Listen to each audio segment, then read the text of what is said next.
Всем привет-привет, мои дорогие любимые! Добро пожаловать на мой канал Diamond Dream. Сегодня делаем расклад на тему его мысли о вас прямо сейчас. Давайте при помощи колоды Таро влияния ангелов посмотрим, что сейчас ваш мужчина о вас думает, какие мысли о ваших отношениях, о перспективах ваших дальнейших. Все это мы с вами сегодня рассмотрим. Я благодарю вас, мои драгоценные, за донаты. Низкий поклон всем моим спонсорам, всем, кто присылает мне донаты. Дай Бог вам миллионы раз больше благословений от Вселенной. Благодарю вас за теплые комментарии, за подписки, за лайки, за все способы поддержки моей работы. Всех очень люблю. Итак, мысли вашего мужчины о вас. Не то, что он вам говорит, а то, что он думает на самом деле сейчас о вас. И посмотрим, насколько искренне то, что он вам говорит. Если вы, конечно, с ним в контакте сейчас, у вас вообще есть возможность с ним говорить. Аркан Иерофант – это кармическая связь, вероятнее всего для большинства из вас. Связь, в которой вы трансформируетесь, проходите важные уроки. Да, и буду это повторять всегда, потому что в кармической связи именно так и есть. Вы меняетесь, вы становитесь мудрее, вы становитесь выше во всех отношениях, поднимаетесь на новую ступень в духовном развитии, неважно, какие у вас отношения. Любовь, гармония, счастье, все замечательно, или боль, страдания, мучения, копание в себе, неважно. По аркану Иерофант также очень часто бывают различия между людьми. Допустим, у вас большая разница в возрасте. Вы старше или вы моложе. Или же вы оба не свободные. Или у вас разная национальность, разные менталитеты, в разных странах живете, разное вероисповедание, религия, разные конфессии. Может быть, у вас абсолютно разные взгляды на основополагающие ценности вещи в жизни. Кто-то может быть очень хорош собой, кто-то не очень привлекателен чисто физически. Знаем, да, что непривлекательный физический человек может быть обладать такой харизмой, что будет привлекательнее любого красавца. В общем, некие различия здесь могут быть между вами. Очень многих из вас, кто смотрит сегодня расклад, может связывать брак, потому что это еще и аркан брака, или же кто-то из вас не свободен. Влияние семьи также может быть. Давайте посмотрим, что за мужчина. Это очень противоречивый товарищ. Тяжелый характер. Для кого-то из вас может быть так, что прям реальный спорщик, но, по крайней мере, его мнение самое главное. Оно должно быть лучше, если оно вообще единственное, неповторимое и непререкаемое. Никто не будет какие-то коррективы вносить, а сразу лучше бы принимали его мнение. Если нет, то он будет всячески отстаивать свою правоту. Здесь такой человек. Сложный характер, противоречивый характер. Он, в общем-то, боец по натуре, хотя, должна я вам сказать, по пятерке жезлов, хоть здесь и такой активный весьма аркан. Смотрите, люди дерутся на жезлах. Очень такая какая-то бессмысленная здесь борьба, бессмысленная драка, война. Потому что нет правил в этой войне и не будет победителя. Но они все равно дерутся, очень много действия в этом аркане. То есть действовать он может, но по пятерке жезлов, если уже человек разленился, вы его можете не поднять с дивана. Тут такие крайности могут быть. Дай бог, чтобы у вашего мужчины так не было, но очень часто так бывает. Или он очень активный, готов горы свернуть и такой прям конкретно конкурентоспособный, может участвовать в любой конкурентной борьбе. Или он уже завалился на диван вверх пузом, и вы его оттуда не вытащите. Это как крайность. Конечно, может быть, у вашего мужчины этого нет. Но характер тяжелый, это точно. Для многих из ваших мужчин вполне возможно сейчас у них такой период, когда им приходится бороться. Бороться за место под солнцем, бороться за свою репутацию, за репутацию как профессионал, допустим, на работе, или же бороться за чувства, за отношения. В общем, некая такая борьба сейчас у мужчины идет в жизни. Что еще могут нам о нем рассказать? Что за человек? Отшельник, одиночка по натуре, отстраненный мужчина сам в себе. Для многих из вас прям реальный человек в футляре может быть. Причем отшельники, они такие, тем более с пятеркой жезлов. Поначалу, когда только знакомитесь с этим человеком, вам он может показаться ярким, интересным, активным, даже, возможно, открытым. Но потом, чем дальше вы его узнаете глубже и больше, вы понимаете, что это абсолютно схлопнутый человек. Душа закрытая. Если он когда-то что-то там позволит вам узнать сокровенное, то, возможно, это не такое уж и сокровенное. Или же, выпустив такие энергии наружу, он очень быстренько дверцу своего сердца, своей души захлопнет. Очень многие из этих мужчин или холостяки, или, может быть, разведенные, не хотят больше жениться, или же, ну, в общем, семейный опыт мы видели, да, там Иерофант вышел, может быть, семейный опыт человека, он может быть сейчас в отношениях. Но даже если он в отношениях, если он женат, если он в отношениях или гражданский брак, неважно, он одиночка, он отстранен, он живет своей жизнью. И лучше такому человеку вообще быть холостяком, или же действительно, если развелся, так уже и не жениться. Если вдовец, то потом очень сложно ему найти пару себе, ну а по сути даже, возможно, и не стоит. Лучше иметь отношения с женщиной, но они, конечно, женятся, часто женятся. Это жизнь, да, это природа человеческая, но все равно в отношениях остаются отстраненными. Еще. Кто-то из ваших мужчин, кстати, может бизнесом заниматься. Или если бизнесом не занимается, весьма и весьма неплохо было бы, если бы он занялся чем-то своим делом. Весьма конкурентоспособный человек и при желании мог бы добиваться результатов. Но плюс к этому еще и человек, любящий чувственные эмоции. Кстати, он у вас может играть на каком-то музыкальном инструменте или, может быть, хотел когда-то научиться. Возможно, кто-то из ваших мужчин неплохо поет, кто-то может стихи писать, кто-то может рисовать, кто-то может шикарно, великолепно чинить машины. Это тоже своего рода творчество, кто-то готовить может любить, кто-то еще что-то. В общем, мужчина, нуждающийся в проявлении себя в творчестве. А кроме этого, это мужчина, который любит удовольствие, чувственное удовольствие. И ничто прекрасное, так сказать, ему не чуждо. Он любит красивые вещи, ему нравятся красивые женщины, ему нравится красивая музыка, ему нравится вкусная еда.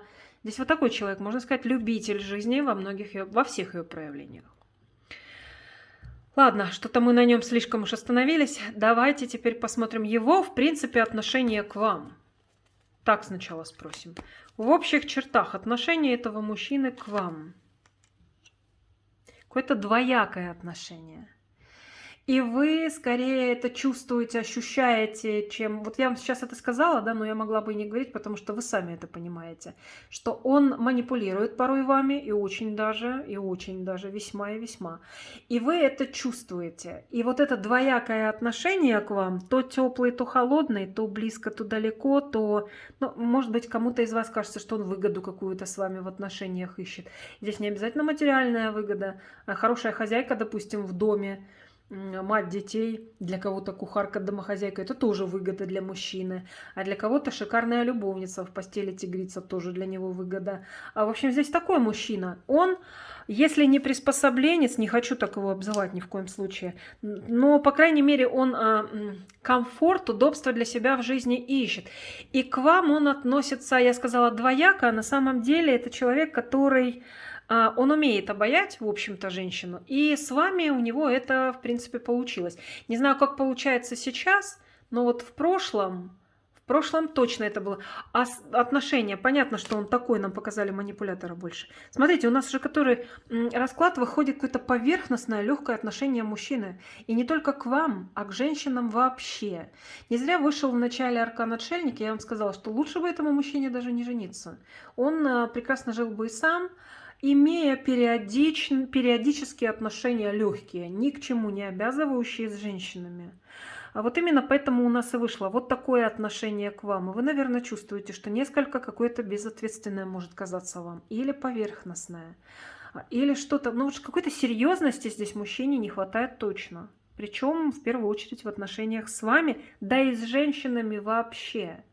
Здесь не разговор о мужчине, который как каменная стена надежный, и он один раз полюбил, один раз женился и всю жизнь будет с этой женщиной. А вовсе нет. Здесь мужчина любит женское общество, любит с женщинами общаться, любит женщинами восхищаться, или же просто получать удовольствие, лицезрея их красоту. И может сложиться впечатление, что он такой вот поверхностный. А это правда, что он такой поверхностный, или только вам кажется? Ну, тут как бы сложно сказать. Он может и брать ответственность на себя, в общем-то, и может быть настоящим мужиком, когда надо. Но то, что касается женщин, все-таки ко всем женщинам он относится недостаточно ответственно. Здесь вот так. Вас это тоже, девочки, касается. Но это не потому, что он только с вами такой, он со всеми женщинами такой в своей жизни. Что думает о вас этот мужчина? Нам же интересно, что он думает о вас, да? Какие мысли сейчас о вас? О, солнце! Ну, начинается солнце, и вдруг на тебе. Приехали, как говорится. Слушайте, ну вы, можно сказать, для него практически альфа и омега, потому что вы даете настолько разнообразные эмоции этому человеку. Я спрашиваю, что он думает о вас? Да он все подряд думает. У него такой винегрет в голове, мыслей разных. С одной стороны, теплое отношение к вам очень, и он думает о вас как о солнышке своем ясном, о том, как ему с вами хорошо, о том, какие были моменты в вашей жизни теплые, о том, какая вообще у вас теплая энергетика. В то же время он думает о том, что вы еще та штучка, мозг выносить умеете конкретно. И умеете как-то из мухи слона делать, умеете преувеличивать то, что происходит между вами, допустим, как какой-то негатив умеете преувеличивать. То, что ему вообще не кажется негативом, вы можете это все обернуть в такую обертку, так это все преподнести ему, что практически трагедия. Вот об этом он думает, что вы такая. И в то же время он считает, что вы настолько сильно на него повлияли, то есть ему нравится, что вы и теплая, и страстная, и где-то капризная, где-то когда-то агрессивная.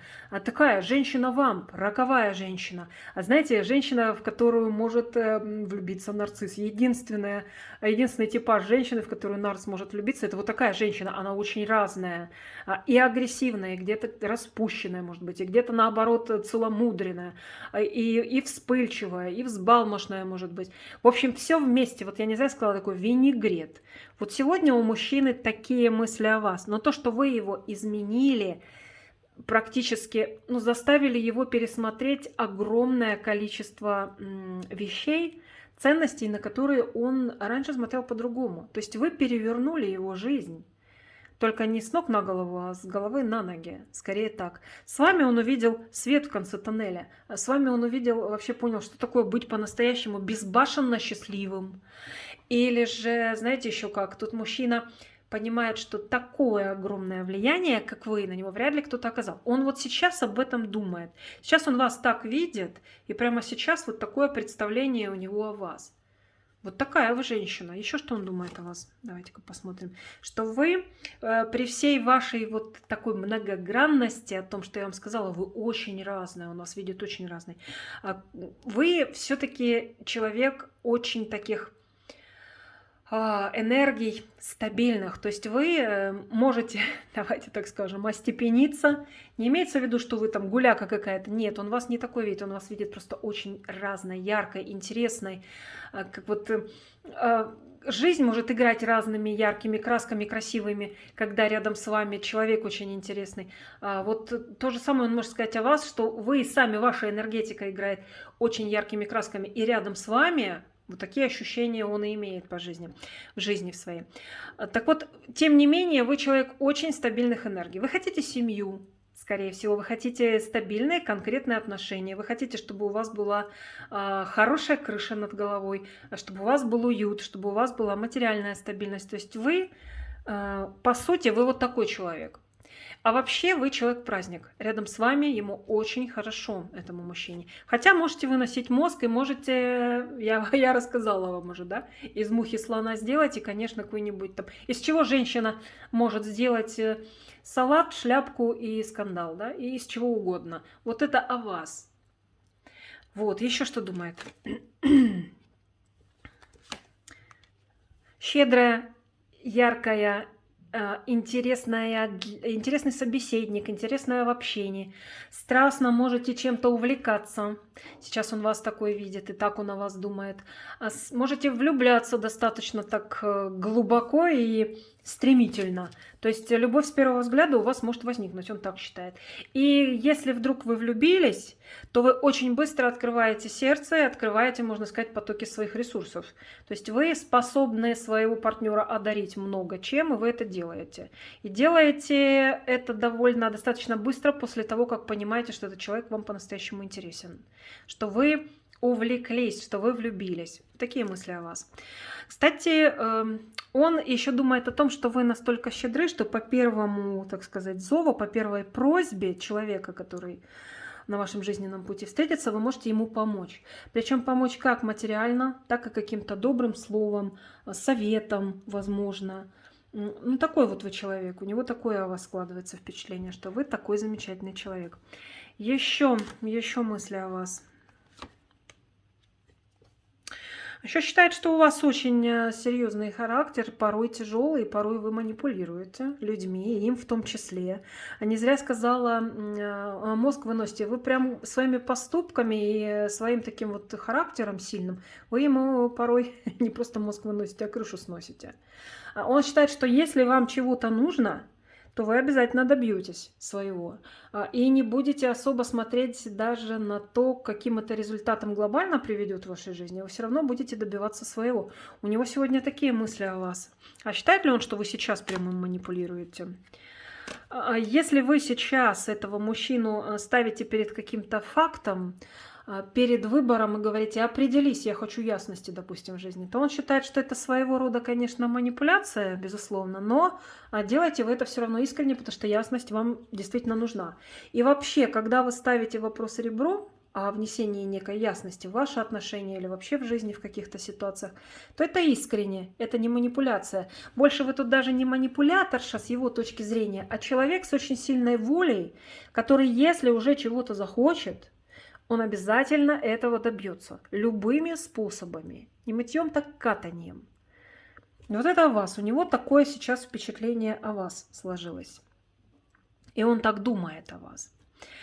А еще давайте посмотрим, что он думает, что вы его считаете эгоистом. Таким махровейшим эгоистом. Но он на самом деле, вероятнее всего, таким и является. Смотрите, какой у нас здесь сытый мужчина находится на этом аркане. Такой плотненький, сытый, все у него хорошо, ему даже лень встать, пошевелиться, потому что он наелся, ему здорово, он просто отдыхает, сидит после вкусного обеда или ужина. А вокруг него 9 кубков, наполненных вином. В общем, у него все окей. И никого больше на этом аркане, кроме него, нет. Вот вы считаете его таким. Он думает, что вы его считаете эгоистом.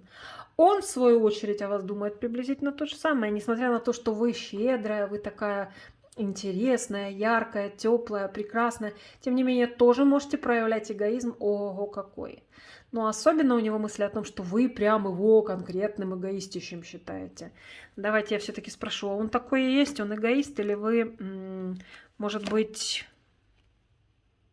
ошибаетесь? Ну да, девочки, он, конечно, эгоист. И здесь разговор не только в том, что он эгоист, он еще и врать умеет, он еще и как-то изворачиваться умеет, он умеет в угоду своим интересам вступать в сделку с совестью со своей, не всегда, мягко говоря, быть честным. Тут много есть у мужчины таких черт, характера, над которыми, честно говоря, нужно бы поработать. Осознает он, что над этим нужно поработать? Пока не пришла еще эта мудрость к нему, пока еще это сознание не придет, но в определенный момент жизни он обязательно это поймет. Особенно, когда получит хороший бумеранг. Когда вот стукнет ему по лбу или по шее. Кармический бумеранг за то, что делал какие-то не очень хорошие вещи. Вот когда он начнет бумеранги получать, вот тогда и придет осознание на самом деле. Еще что он думает о вас прямо сейчас, давайте посмотрим. Моя красавица. Ой! Давайте на этом закончим сегодня расклад, потому что какие бы ни были энергии до этого, что бы мы сейчас не прочитали, он думает о вас: моя любимая, моя красавица, моя сексуальная тигрица, самая шикарная женщина в мире. Да, несколько поверхностен, да, хитер, не несколько поверхностен, да, хитер, да, может лгать, да, как бы эгоист. Слишком, может быть, где-то, не могу сказать, что самоуверенный, но закрытый человек, все-таки направлен внутрь самого себя, наружу вряд ли он вовне транслирует какие-то энергии, делится этими энергиями так, как вы. Но он, девочки, думает о вас как о женщине любимой. Говорит об этом, не говорит, неважно. Посмотрите. А женщине, ну, насколько он способен, конечно, этот человек любить. Это, возможно, очень громко сказано, любимая женщина. Потому что далеко не каждый мужчина имеет такую прекрасную способность любить женщину. По-настоящему. Тем более этот товарищ. Вот, но его мысль о вас красавица, умница, сексуальная, страстная, яркая. Даже если что-то там между вами не очень произошло, и, не дай бог, мужчина налево ушел или сходил, или еще что-то, неважно, значит, осознание приходит к нему, что вам все равно равных нет, девчонки. Так что он думает о вас в первую очередь как о лучшей женщине на этой планете, вне зависимости от ситуации, которая между вами сложилась. А здесь такой человек, с которым любая ситуация может сложиться, даже самая сложная. Но истина, вот она в чем. Вы лучшая. И это действительно так. Вот такой получился у нас расклад сегодня. Благодарю вас, мои драгоценные, за то, что досмотрели до конца. Подписывайтесь, пожалуйста, на мои каналы, нажимайте на кнопочку колокольчика на YouTube возле кнопки подписки, чтобы получать уведомления о моих новых видео. Благодарю за лайк, за теплый комментарий, за то, что вы со мной. Всех очень люблю, нежно целую. Желаю всем счастья, любви, добра, гармонии, вдохновения. Читаю вам это каждый раз как мантру счастья. И, конечно же, защиты и покровительства высших сил. Пока-пока, мои драгоценные. До следующего расклада.